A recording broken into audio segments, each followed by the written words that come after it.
Duw sanctaidd, diolch I ti am y amser arbennig hwn o Grawys.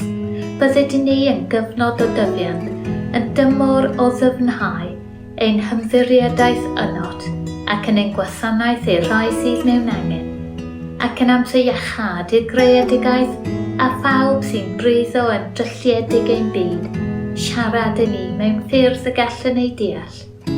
Adeiladu ni mewn ffydd, gobaith a chariad. Amen.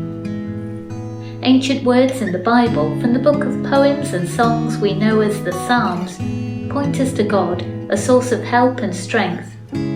Psalm 139 has a beautiful message about the God who knows us exactly as we are and who always loves us.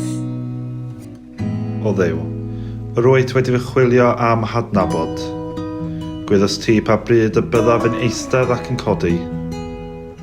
Yr wyt wedi deall fy meddwl o bell. Yr wyt wedi mesur fy ngherdded am gorffwys. Ac yr wyt yn gyfarwydd am holl ffyrdd. Living God, you speak to us in so many ways. Help us to see ourselves and others with your eyes of love.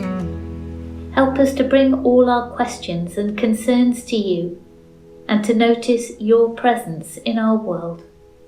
Amen.